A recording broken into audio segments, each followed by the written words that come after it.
मित्रहो, आपल्या बुद्धिमत्तेमध्ये ज्या प्रमुख क्षमता किंवा आपल्या ॲबिलिटी म्हणतात, त्यामध्ये कल्पना ही एक प्रमुख शक्ती किंवा प्रमुख क्षमता मानली जाते.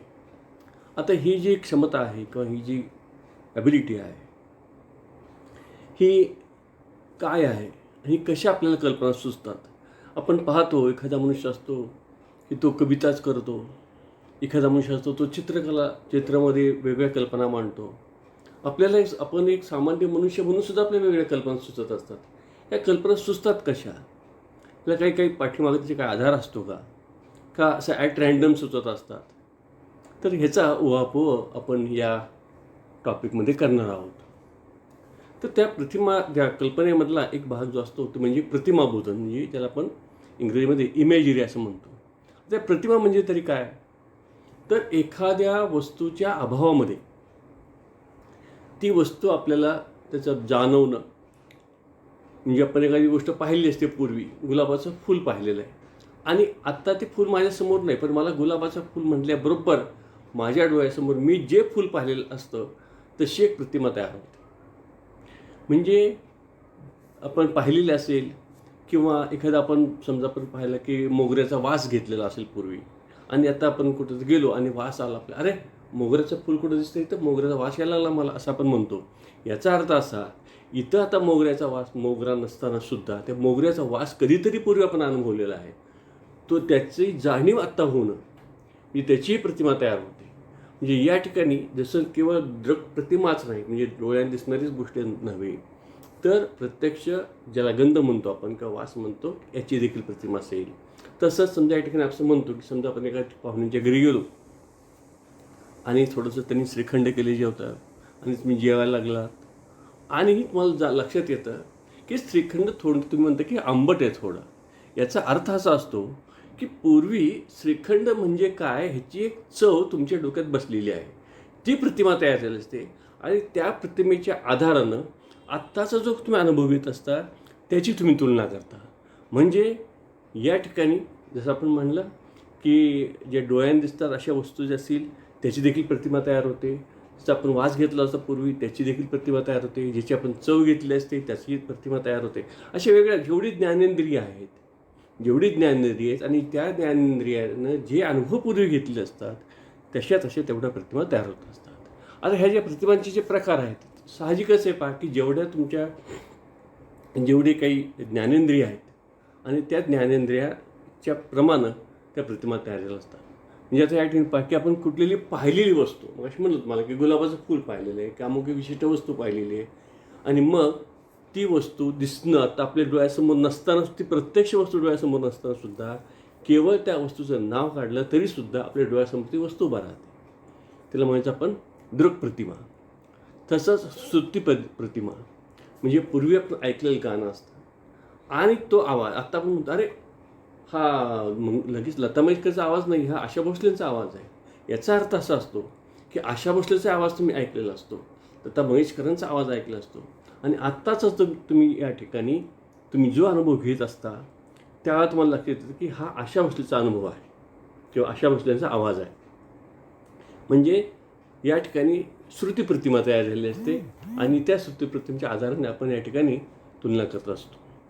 तसंच गंधप्रतिमा, मी मगाशी म्हणल्याप्रमाणे आपण वास घेतला असतो पूर्वी, ती वासाची आपल्याला या ठिकाणी जाणीव होते, ती गंधप्रतिमा.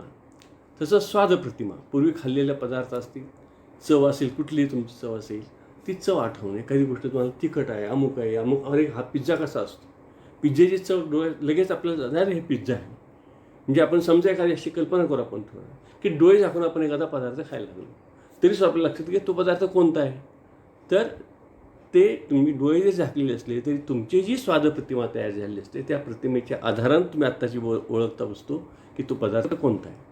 तसंच स्पर्शप्रतिमा, आपले डोळे झाकलेले आहेत आणि एखादा स्पर्श केला आणि म्हणतो, अरे हे जरा काच दिसते मला. तर याचा अर्थ असा की काचेचा स्पर्श जो आहे, किंवा समजा या ठिकाणी डोळे झाकले आणि लोकरीला हात लावले, ती लोकरीचा स्पर्श नाही, हे तर अरे स्वेटर आहे का, हे शर्ट नाही, स्वेटर दिसतं तुझं. म्हणजे याचा अर्थ असा की ते जे आपण स्पर्श अनुभवलेला असतो त्या स्पर्शाच्या आधारानं, त्या अनुभवाच्या आधारानं जी प्रतिमा तयार होते. आणि मग आता तुम्ही या ठिकाणी म्हणता की हा स्पर्श लोकरीचा आहे, हा स्पर्श काचेचा आहे, हा स्पर्श लोण्याचा आहे किंवा आणखी कुठला स्पर्श आहे, अशा अर्थानं. तसंच आता हे तर तुमचे ज्ञानेंद्रियाद्वारे होतात.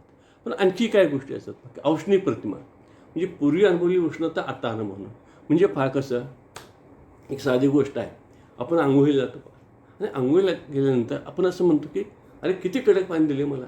याचा अर्थ असा असतो की तुम्हाला किती पाणी गरम पाहिजे असतं हे तुम्ही ठरवलेलं असतं आणि ती प्रतिमा तुमच्या असते, तुम्ही अनुभवत असता आणि त्याच्या आधारात म्हणते आजचं पाणी खूप कडक आहे, खूप गरम पाणी आहे. म्हणजे हे जे आहे ह्याला म्हणतात औष्णिक प्रतिमा. तसंच वेदन प्रतिमा म्हणजे पूर्वी एखादी काही वेदना झालेली असते किंवा अनुभव घेतलेला असतो वेदनेचा, ते आत्ता आठवतं आपल्याला. असं एक उदाहरण सांगतो मला मी की एक आपले मोठे तत्त्वज्ञानी लेखक शिवाजीराव भोसलेंनी एक ठिकाणी भाषणात म्हणलं होतं की ज्या माणसाने दाढदुखी सहन केली आहे तो मनुष्य आयुष्यातले कोणतेही दुःख सहन करायला समर्थ असतो. याचा अर्थ असतो की कधीतरी दाढदुखी झालेली असते आणि मग ती दाढदुखी म्हणजे काय असते, ती वेदना म्हणजे पूर्वी कधीतरी होऊन गेली असते दाढदुखी, लक्षात घ्या. आता काय सारखी दाढ दुखत नसते ती, परंतु लगेच अरे बाबा दाढदुखी म्हणजे मग ते जी काय असते ती वेदना असते, ती अनुभव, त्याची जी काय प्रतिमा आहे ती आपल्याला आता लक्षात येते किंवा तो अनुभव जो आहे तो आपल्या डोळ्यासमोर, ज्याला आपण मनचक्षुसमोर, डोळ्यासमोर मनचक्षुसमोर आपल्याला दिसतो आणि त्यामुळे आपण म्हणतो की ही वेदना खूप असते वगैरे. तसंच गती प्रतिमा पाहता की जसं वेदना जसं आहे तसंच गतीसुद्धा. आपण कोणाच्या वेगळ्या मोटरसायकलवर बसून चाललेलं आहे आणि आपण बघतो अरे हा म्हणजे फारच सावकाश चालवतो हो गाडी. आता लक्षात घ्या, सावकाश चालवतो म्हणजे काय होत होता, तुम्ही सावकाश चालवून तुम्ही मोटरसायकल कशी चालवायची असते, किती वेगाने जाते हे कुठंतरी अनुभवलेलं असतं. ती प्रतिमा तुमच्या डोळ्यात तयार झालेली असते आणि त्या प्रतिमेच्या आधारानं आत्ताचा अनुभव जो असतो तो आत्ताचा अनुभव तुम्ही तुलना करत असता. म्हणजे पहिलाच अनुभव घेतला आहे त्याची प्रतिमा आता तयार आहे आणि त्या प्रतिमेच्या आधारानं आता तुम्ही म्हणता की आज ह्या मोटरसायकलवाला फार सावकाश चाललं आहे. किंवा आपण काही वेळेला ट्रेननं चाललो असतो बघा की पॅसेंजर ट्रेननं चालवलं, एक्सप्रेस ट्रेननं चाललं, लक्षात येतो आपल्याला फरक. अरे नाही काय गाडी फास्ट होते असं म्हणतो आपण. गाडी फास्ट होती म्हणजे काय, तर गाडी किती असते वेगाने जाते हे तुम्ही तुमच्या डोक्यात एक प्रतिमा तयार केलेली असते अनुभवाच्या आधारानं आणि त्याच्या आधारानं तुम्ही आत्ता म्हणता की आत्ताचा जो अनुभव आहे ते तुम्ही पडताळून पाहत असता. तर ह्या ज्या असतात ह्या अशा वेगळ्या प्रतिमा असतात. ह्या प्रतिमा आपण आपल्या अध्यापनामध्ये सुद्धा ह्यांचा खूप मोठ्या प्रमाणात आपण वापर करत असतो. लक्षात घ्या, आपण काय करतो पहा, विद्यार्थ्यांना शिकवतो क कपाचा म्हणजे काय शेवटी लक्षात घ्या. क कपाचा म्हणणं तरी उद्देश काय असतो लक्षात घ्या की क या ठिकाणी म्हणल्याबरोबर कप जे आहे तर कप काय समोर आहे का त्याच्या, नाही, तर कप जे आहे त्याची प्रतिमा त्याच्या डोळ्यासमोर तयार होते आणि मग त्याला काय केलं असतं आपण असोसिएशन जोडलेलं असतं त्या कपाला, क कशाचा तर कपाचा अशा अर्थाने म्हणजे या ठिकाणी आपण त्याचा वापर करत असतो. आता ह्या प्रतिमा ज्या आहेत म्हणजे या कल्पनेला हा एक भाग आहे फक्त. आता या कल्पनेचे वेगळे प्रकार पडतात. आता हे प्रकार हे चार्ट दिलेले आहे, आपण गोळीने जाऊया. पहिले जे आहे ते अनुकरणात्मक कल्पना म्हणजे काय पहा की समजा आपण एखादी कथा किंवा कादंबरी वाचतो आहोत आणि कथा कादंबरीमध्ये त्या लेखकानं ते त्यातले हिरो किंवा हिरोईन असेल, नायक नायिका असेल किंवा आणखी काही पात्र असतील आणि त्या पात्राचे सुखदुःखाचे प्रसंग चितारलेले असतात आणि ते वाचत असताना तुम्ही त्या पात्रामध्ये जाता, तुम्ही त्या पात्रामध्ये जाता आणि ते त्या हिरोचं किंवा त्या नायकाचं किंवा त्या नायिकेचं जे सुखदुःख आहे ते सुखदुःख तुम्ही अनुभवता. म्हणजे खरं म्हणजे ते कल्पना केली लेखकाने, खरं तर ते पात्रच नाही मुळात, अशी काही वस्तू नाही आहे, पण त्यांनी काल्पनिक पात्र तयार केले. कुणी केले तयार, ते लेखकाने केलेलं आहे आणि तुम्ही काय करता, त्या लेखकाने केलेले जे पात्र आहे त्याने जे ते काही अनुभव सांगितले आणि तसेच तुम्ही कल्पना करता त्याला असं दुःख झालं आणि मग काय झालं वगैरे वगैरे. म्हणजे या ठिकाणी तुम्ही काय केलेलं आहे की लेखकाच्या कल्पनांचं अनुकरण केलं, त्या पात्रामध्ये शिरणं म्हणजे तुम्ही त्या लेखकाच्या कल्पनेचं अनुकरण करणं, याला म्हणतात अनुकरणात्मक कल्पना.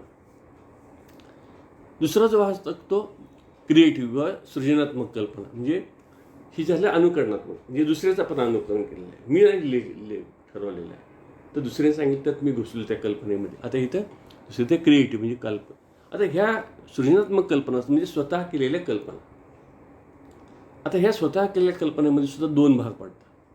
एक म्हणजे व्यावहारिक कल्पना. आता व्यावहारिक कल्पना म्हणजे काय पहा, तर सर्वसामान्यपणे आपण जिथं जीवन जगत असतो, वास्तवात ज्या काही गोष्टी असतात त्याच्या आधारानंच केलेल्या कल्पना, त्याच्या पलीकडे जात नाही आपण. उदाहरणार्थ आपण समजा भूमितीमधल्या एखादं प्रमेय सोडवतो आहे, भूमितीमधला प्रमेय सोडवतो आहे. भूमितीतले नियम जे आहेत, भूमितीतले नियम आहेत, त्या विशिष्ट आकृत्यांचे त्यांचे काही जे नियम असतात, ह्या नियमात राहून त्याच्या आधारानं आपण कल्पना करतो. आपण असं म्हणतो की समजा या ठिकाणी आता ही समांतर रेषा आहे, समजा ह्याला आपण छेदलं तर काय होईल, तर तिकडचं जे हे एकरूप होतील, हे असं होईल. म्हणजे हे सगळं काल्पनिक आपण मांडत असतो, विचार करत असतो, कल्पना करत असतो. पण ही कल्पना करत असताना आपण असं मनाने काही कल्पना करत नाही. काही नियमाच्या त्या ह्याच्यामध्ये राहूनच आपण कल्पना करतो, काही नियमाच्या ह्याच्यात राहून आपण कल्पना करतो. म्हणून त्याला म्हणतात व्यावहारिक कल्पना. किंवा दैनंदिन व्यवहारामध्ये सुद्धा असं आपण करत असतो. लक्षात घ्या, दैनंदिन व्यवहारामध्ये सुद्धा असं करत असतो की या ठिकाणी असंच झालं, त्या ठिकाणी आज साहेब आलेले नाही आणि मग असं होईल. म्हणजे साहेब आल्यानंतर काय परिस्थिती असते, नसल्यावर काय परिस्थिती असते, ह्या सगळ्या गोष्टी ज्या ह्या दररोजच्या दैनंदिन घटना असतात, दैनंदिन जे काही जीवन जगत असतो आपण, त्या दैनंदिन जीवनाच्या आधारानं केलेल्या कल्पना असतात, त्याला म्हणतो आपण व्यावहारिक कल्पना. दुसऱ्या ज्या असतात त्याला म्हणतो आपण सौंदर्यनिष्ठ कल्पना. इथं मात्र कल्पनेला पूर्ण फ्रीडम. म्हणजे कशा अर्थानं की नाही आता व्यवहार वगैरे काही नाही. म्हणजे एखादा कवी असतो तो कवी काहीतरी कल्पना करतो आणि मग त्या अशा भन्नाट कल्पना करतो, ते काय वास्तव त्याचा काही संबंध नसतो. आपण एखादा सिनेमा पाहतो किंवा एखादा सिरियल पाहतो किंवा आणखी एखादी कविता वाचतो म्हणा किंवा एखादी कथा वाचतो, तर काही वेळा आता कथा मिळणं मग अशी काही कल्पना, काही लेखक असं असतील, काही कथा अशा असतील की ते व्यावहारिक कल्पनेच्या आधारानं केलेले असतील. पण काही कथा असतील फॅन्टसी, ज्याला फॅन्टसीच म्हणतो आपण, विज्ञान कथा असतात काय की असं झालं तर काय होईल, असं झालं तर मंगळवारचं जीवन कसं असेल, आणि मग कल्पना करायची आणि मग ते मंगळवारचं नंतर किंवा पृथ्वीवरती एलियन्स आलियन आणि त्याच्यानंतर काय झालं वगैरे वगैरे. आपण जसं त्या कृष्णमध्ये किंवा ह्याच्यामध्ये काही सिनेमासुद्धा पाहतो आपण, तर हे जे असतात हे सगळ्या क्रिएटिव्ह कल्पना की सौंदर्यनिष्ठ आहेत. ह्याला काही नियम काही नाही. असं कुठं असतं का आपण म्हणतो, असं कुठं असतं काय तेव्हा, तर ह्या असं कुठं असतं का असं ज्यावेळेला म्हणतो आपण, याचा अर्थच असा असतो की ती कल्पना असते ती सौंदर्यनिष्ठ कल्पना असते, कारण ती वास्तवाशी निगडीत फारशी नसते. आता ह्या सौंदर्यनिष्ठ कल्पना ह्या जरी अशा असल्या तरी पुन्हा त्याच्यामध्ये सुद्धा आणखी दोन भाग पडतात. एक म्हणजे नियमबद्ध कल्पना आणि एक पुन्हा स्वैर अगदी अनिर्बंध कल्पना. आता त्यातले नियमबद्ध म्हणजे कोणते पहा, कवीला काहीतरी दुःख मांडायचे, शेतकऱ्यांचं दुःख मांडतो तो, किंवा एखाद्या प्रेयसीचं दुःख मांडतो, प्रियकराचं दुःख मांडतो, किंवा आणखी कोणाचं एखादा दारिद्र्याचं वर्णन करतोय, हे करतोय तो म्हणजे कल्पनेनं करतो. लक्षात घ्या, तो काही वर्णन करत नाही, कल्पनेनं वर्णन करतोय, कल्पना करतोय. तर हे कल्पना करताना तो काय करतो लक्षात घ्या, त्या कविता करण्याचे काही नियम असतात पहा, म्हणजे ते वृत्त छंद वगैरे असतात ना, तर त्याच्यामध्ये बसून तो करतो. जर आपण जुन्या सगळ्या कविता पाहिल्या तर बहुतेक त्या वृत्तामध्ये छंदामध्ये बसून त्या कविता केलेल्या असतात. म्हणजे ह्या ज्या आहेत त्याला म्हणायचं नियमबद्ध कल्पना. म्हणजे नियमबद्ध कल्पना केलेली पण त्या सुद्धा कशात बसले आहेत, ते एका विशिष्ट जसं आपण म्हणतो की ते सॉनेट जे होतं की त्यामुळे 8 ओळीमध्ये असतात वगैरे वगैरे. नंतर तुमची ती वृत्त असतात पहा, निर्विशार दुर्विक्रीडित असेल, अमुक असेल, हे जे वृत्त असतील, अलंकार असतील, त्याच्यामध्येच ते बसवणं, ते बसवून त्या कल्पना करणं किंवा कल्पना त्यात बसवणं, त्याला म्हणायचं नियमबद्ध कल्पना. आणि शेवटचा प्रकार तो म्हणजे अगदी स्वैर, म्हणजे अगदी फॅन्टॅस्टिक, अनिर्बंध कल्पना, काही नाही. म्हणजे मला असं विचार येतो नेहमी मनात की समजा रामायण आणि महाभारत काय आहे, ते प्रत्यक्ष इतिहास आहे का महाकाव्य आहे, ह्याच्या वादात आपण पडू नये फारसं, कारण ते आज आपण काय सांगू शकतो. पण एक गोष्ट मला नेहमी आश्चर्य वाटतं, समजा आपण थोडं असं मांडलं की नाही तो इतिहास नाही आहे, ती काहीतरी अशी काल्पनिक काही कथा किंवा काय, पण त्या काळामध्ये अशी कल्पना करणारा जो कोणी कवी असेल, म्हणजे आपण ज्याला म्हणतो की ती वाल्मिकी असतील म्हणा किंवा इकडं हा जो वाल्मिकी आहे, त्या वाल्मिकीनं जे करा म्हणले त्याला समजा आपण मी म्हणलं तुम्हाला, समजा हे काल्पनिक असं मानलं आपण, मी म्हणत नाही मी काल्पनिक आहे असं म्हणत नाही, पण समजा आपण असं मानलं तरीसुद्धा विचार मी करतो, मग त्या माणसास त्यांनी जी कल्पना केली त्या काळामध्ये म्हणजे ते आकाशातनं जाणं आणि ते कुठला पर्वत उचलून आणणं म्हणा किंवा आणखी वेगवेगळ्या अशा कल्पना करणं, हे सगळ्या अनिर्बंध कल्पना होते. केवढं फॅन्टॅस्टिक कल्पना लागते, सगळे फॅन्टॅस्टिक. हे म्हणजे हे सुद्धा एक मोठं काम लक्षात, प्रचंड ती जी क्षमता जे काय आहे किंवा कल्पना करण्याची क्षमता ती प्रचंड असली पाहिजे. तर अशा ज्या कल्पना असतात किंवा आपण पाहतो काही इंग्रजी चित्रपट असे आपल्या प्रकारचे आहेत किंवा अगदी मला वाटतं हॅरी पॉटरचं पुस्तकसुद्धा अलीकडं फार पॉप्युलर झालेलं आहे. ते सगळ्या अशा अनिर्बंध कल्पना सगळं ते पुस्तक आहे, लक्षात घ्या. तर असे बरेचसे पुस्तकं किंवा परिकथा ज्या आपल्याकडे असतात, ह्या परिकथा असतात, राक्षसाच्या गोष्टी असतात, ह्या सगळ्या अनिर्बंध असतात, स्वैर आहे. त्याच्यामध्ये काही नाही. असं कुठं राक्षस आहे का, असं कुठं होतं का, माहीत नाही आपल्याला. असे ज्या काही आहेत त्याला म्हणायचं स्वैर किंवा अनिर्बंध कल्पना. आता ह्या कल्पना सुचतात कशाला, ह्या सुचण्याचं सुद्धा त्याला सुद्धा काही विशिष्ट नियम आहेत. तर त्याचे 3 प्रमुख नियम आहेत. एक म्हणजे सान्निध्य नियम, साधर्म्य नियम आणि विरोधाचा नियम. जे law of continuity, law of similarity आणि लॉ ऑफ कॉन्ट्रास्ट. आता हा सान्निध्य नियम म्हणजे काय पहा, तर एक कल्पना सुचली की त्याच्या जोडीची, त्याच्या जवळची आपल्याला कल्पना सुचते. मग जवळचं हे जे म्हणजे सान्निध्य म्हणून त्याला म्हणजे सान्निध्य म्हणलेलं आहे, ते सुद्धा जवळची म्हणजे कशी, काळाच्या दृष्टीने जवळची किंवा स्थळाच्या दृष्टीने जवळची. म्हणजे आपण एखाद्या ठिकाणी, मी म्हणलं तुम्हाला जसं आपण आलं की एखादा प्रसंग आपण अनुभवत असतो पूर्वी, तर अमुक अमुक ठिकाणी असं झालं होतं आणि त्याच्यानंतर लगेच घडलेली घटना असते, ती आपल्याला सुचते, आठवते आणि मग असं सुचत जातं. हा एक भाग आहे. आणि नंतर काळाच्या दृष्टीने सुद्धा, म्हणजे स्थळाच्या दृष्टीनं त्याच्या जवळचं किंवा काळाच्या दृष्टीने त्याच्या पाठीमागचं किंवा त्याच्या पुढचा भाग, अशा प्रकारे त्या कल्पना सुचत जातात. म्हणजे एक कल्पना सुचली की त्याच्या नंतरची कल्पना सुचणं किंवा त्याच्या जवळची कल्पना सुचणं, मागची सुचणं किंवा पुढची सुचणं, हा जो भाग असतो त्याला म्हणतात सान्निध्याचा नियम.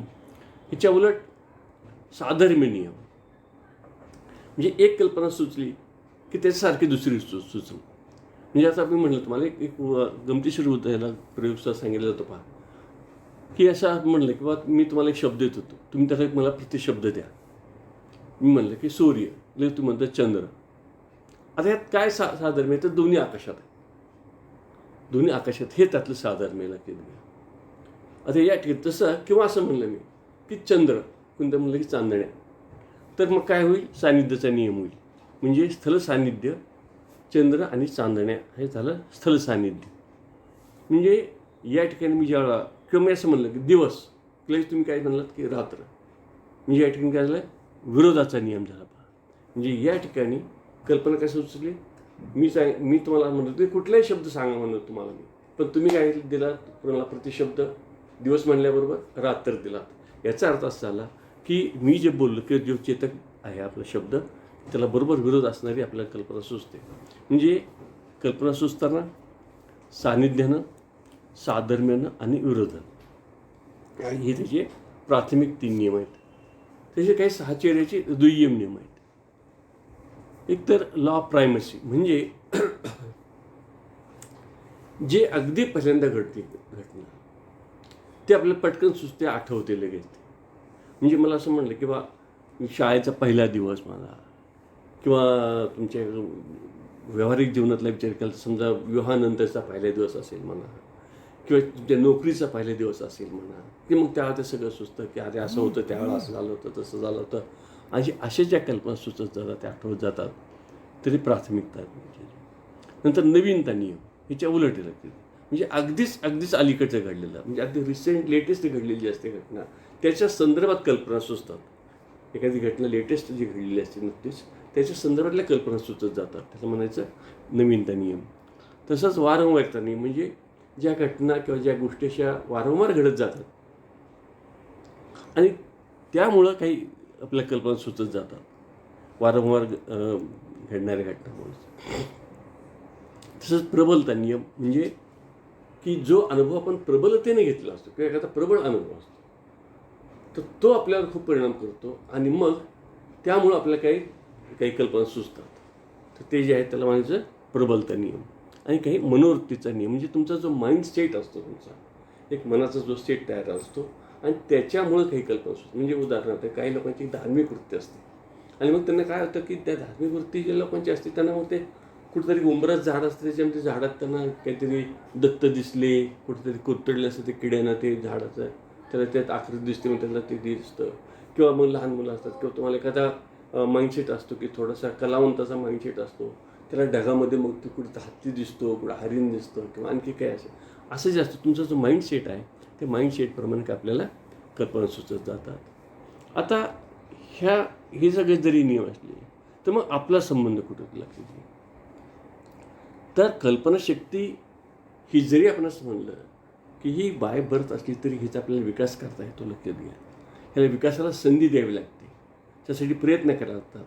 आणि मग हे कसे प्रयत्न करायचे, काय काय आपल्याला करता येऊ शकतं सहजासहजी. तर आपण शाळेचा जर विचार केला की पालक म्हणून सुद्धा आपण हे करू शकतो की भाषासारख्या विषयामध्ये की लहान मुलांना गोष्टी लिहायला लावणं, छोट्या छोट्या गोष्टी लिहायला लावणं, किंवा एखादी गोष्ट लिहिली तर त्याला मुलांना शीर्षक सुचवायला लावायचं की तिला शीर्षक सुचवा, किंवा अर्धी गोष्ट सांगायची आणि तुम्हीच मुलांना पूर्ण करा गोष्ट. म्हणजे काय होईल पहा, मुलं कल्पना, आपण काय करतो बऱ्याच वेळा पहा, भाषा शिकवणारा शिक्षक आपणच सगळं करतो.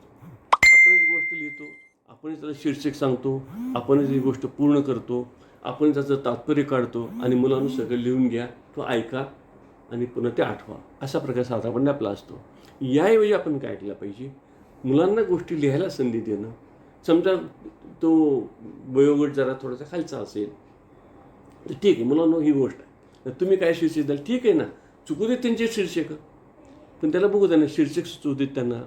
किंवा तर अशी गोष्ट अर्धी सांगा, एखादा प्रसंग सांगा, गोष्टच पाहिजे फार मोठी असं नाही, एखादा प्रसंग सांगितला आणि सांग की आता हा प्रसंग तुम्ही पूर्ण करा पुढच्या 4 ओळीमध्ये. नंतर निबंध लिहिणं, कल्पना विस्तार करायला लावणं. आपण तर कल्पना विस्तार निबंध तर करूच देत नाही मुलांना, आपणच सगळं सांगतो. निबंध कसा लिहायचा, मुलांना पहिल्यांदा या ठिकाणी अमुक करा, ते लेखाचं कोटेशन द्या, 4-5 ओळीनंतर एखादी कवितेची ओळ टाका, नंतर 4 ओळी पुढं पॅरेग्राफ करा आणि त्या पॅराग्राफ नंतर पुन्हा एक आणखी कोटेशन टाका. हे जे, आणि मग त्या साच्यात त्याला बसवावा लागतो आणि शेवटी त्याला काहीच करू देत नाही आपण. म्हणजे या ठिकाणी लक्षात घ्या की आपण मुलाला संधी दिली पाहिजे तरच ते करेल, नाही तर मग काय होईल की तुम्ही सांगता ते फक्त तो लिहून काढेल फक्त. तर यासाठी त्याला पूर्णपणे फ्रीडम दिलं पाहिजे. कविता करायला लावणं मुलांना, ठीक आहे, मुलांच्या त्याच्या कल्पनेप्रमाणे करेल कविता. ते अगदी स्टँडर्ड तुमचं असले पाहिजे असं काही नाही, कुणाचीच कविता स्टँडर्ड नसतं. लक्षात घ्या, प्रत्येकाचा जो काही हे जो असतो परिघ असतो आणि त्याप्रमाणे त्यांनी केलेली असते कविता. नंतर नवीन शब्द देऊन वाक्य तयार करायला लावायचं, म्हणजे एक वाक्याचे समानार्थी शब्द शोधायला लावायचे. खूप त्यांनी अभ्यास केले तर समानार्थी शब्द, विरोधार्थी शब्द, म्हणजे या ठिकाणी शब्दसंग्रह वाढवणं हा उद्देश आहे एक. पण त्यापेक्षा माझ्या दृष्टीने महत्त्वाचं काय आहे की त्याला समानार्थी शब्द कोणकोणते, आणि मग त्यातले ज्या छटा असतात, शेड असतात, ते फक्त आपण फारसं त्याला सांगणं वेगळं. जरी असं वाटलं की जर शब्द सारखा आहे, अगदी सारखा शब्द असूच शकत नाही ना, तो साधारण समान अर्थी म्हणतो आपण, अगदी समान नाही शब्द तो, साधारणपणे सारखा आहे. मग त्यातलं जे छटा असतात ते आपण फारसं सांगावे, पण त्याला हे करायला हवं. विरोधार्थी शब्द किंवा एका शब्दाबद्दल अनेक शब्द एक शब्द, आपण शाळेमध्ये साधारणपणे अशा गोष्टी करतो, पण हे करायलाच पाहिजे. लक्षात घ्या, करायलाच पाहिजे, कारण त्याच्यामध्ये केवळ शब्दसंग्रहच वाढत नाही तर त्यामध्ये मुलांची कल्पनाशक्ती देखील विकसित व्हायला संधी असते. नंतर परिचित गोष्टीशी नवीन गोष्टीचा संबंध जोडणे, म्हणजे ज्यावेळा आपण नवीन शिकवतो म्हणतो आपण की मुलं नवीन शिकतो, म्हणजे काय करत असतो लक्षात घ्या, तर त्याच्या डोक्यात ज्याला अगदीच त्या ब्रुनरचा आपण विचार केला तर तो काही आपल्या काही ज्ञानरचना ज्या असतात त्या ज्ञानरचनेमध्ये अनुकूल असणाऱ्या गोष्टीच तो स्वीकारत असतो. जसं मी उदाहरण नेहमी देत असतो पहा, की एखादी गृहिणी असते, त्या गृहिणीच्या घरामध्ये जे काही तिचं किचन असेल, त्या किचनमधलं जो काही सेटअप असेल, त्या सेटअपला ज्या सोयीस्कर वस्तू असतील, त्यात बसणाऱ्या वस्तू असतील, त्याच वस्तू ते खरेदी करेल ना. त्यात बसणारी वस्तू खरेदी करणारच नाही, त्यात न बसणारी वस्तू खरेदीच करणार नाही, कारण ते वस्तू जर बसतच नसेल त्या रचनेमध्ये.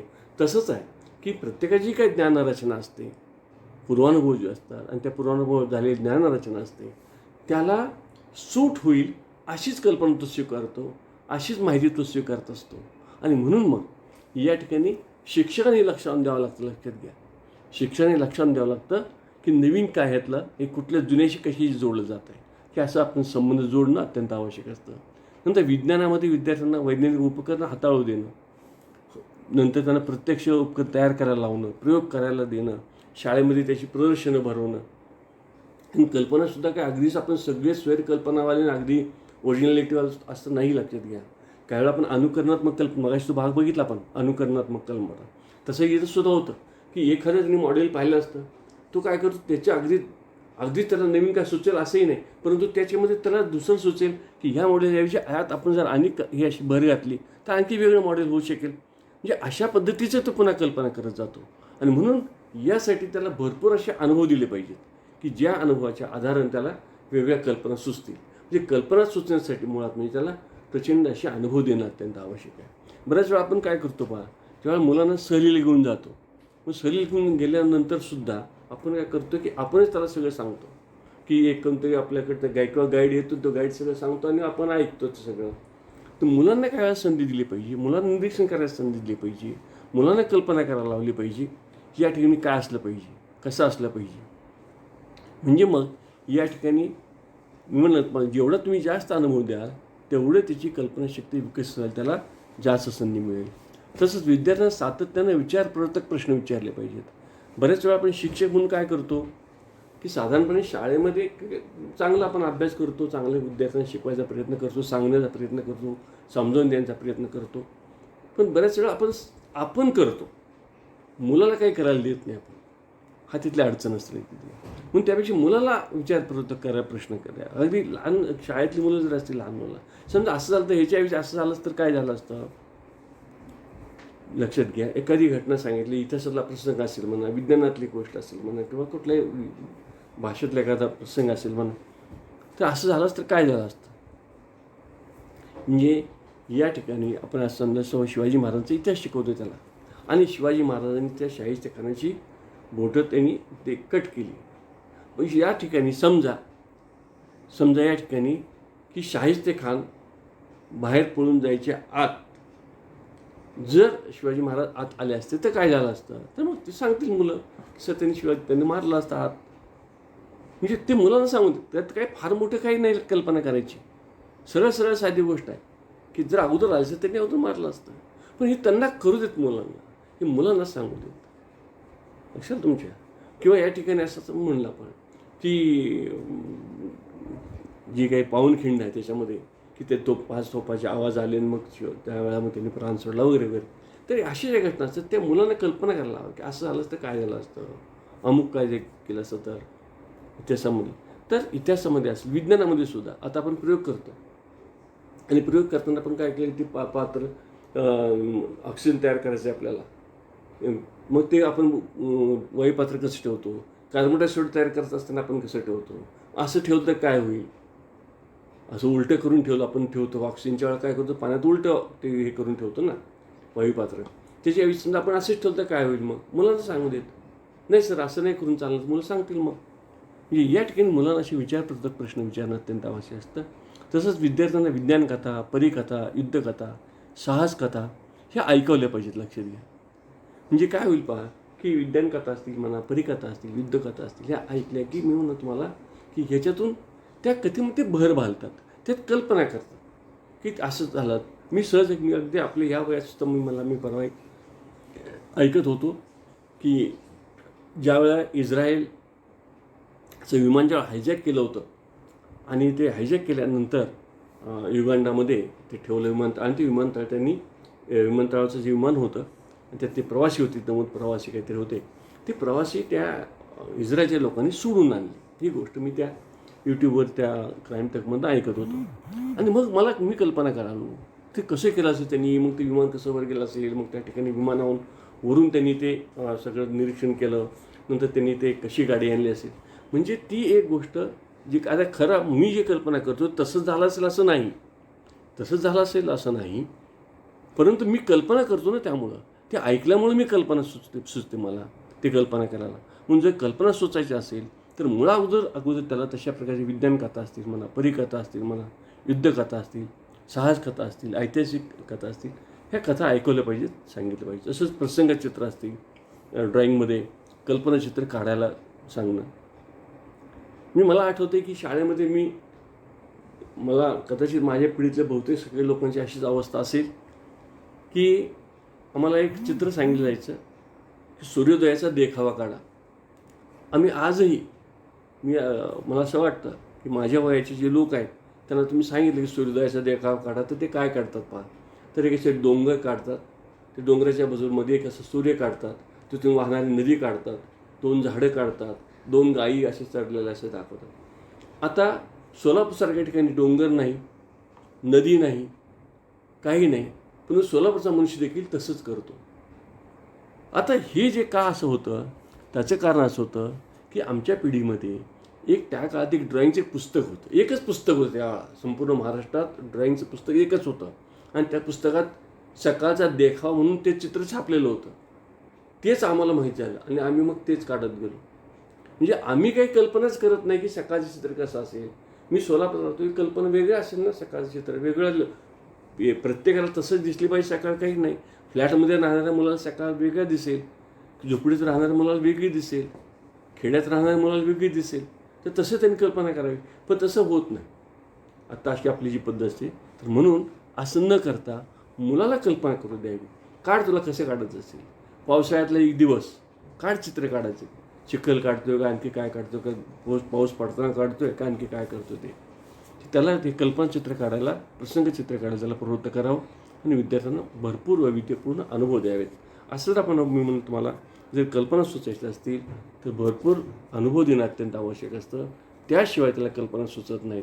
कारण मगाशी आपण सगळे कल्पना सुचण्याचे नियम पाहिले, सान्निध्य नियम असेल म्हणा, विरोधाचा नियम असेल म्हणा, किंवा आणखी जे उपनियम जे सगळे पाहिले आपण, त्या नियमाचा वापर व्हायचा असेल तर मुळात म्हणजे ते अनुभव घेतलेले असले पाहिजे. त्याशिवाय ते कसं होणार, तुम्हाला कल्पना सुचणार. प्रतिमा जर तयार व्हायची असतील तर मुळात पहिला अनुभव घेतला पाहिजे. म्हणजे आज मी समजा असं म्हणतोय की हे श्रीखंड आंबट आहे, असं म्हणण्यासाठी मुळात मी पहिल्यांदा चांगलं गोड श्रीखंड खाल्लेलं असलं पाहिजे ना. त्याशिवाय आजचं मी श्रीखंड आंबट कसं म्हणणार तेव्हा. आणि म्हणून भरपूर अनुभव दिले तरच हे कल्पना सुचतील. आणि असं आपण आपल्या विद्यार्थ्यांना अशा वेगवेगळ्या प्रकारचे अनुभव द्याल आणि त्यांच्या कल्पनाशक्तीचा विकास कराल अशी आशा व्यक्त करतो आणि या ठिकाणी मी थांबतो.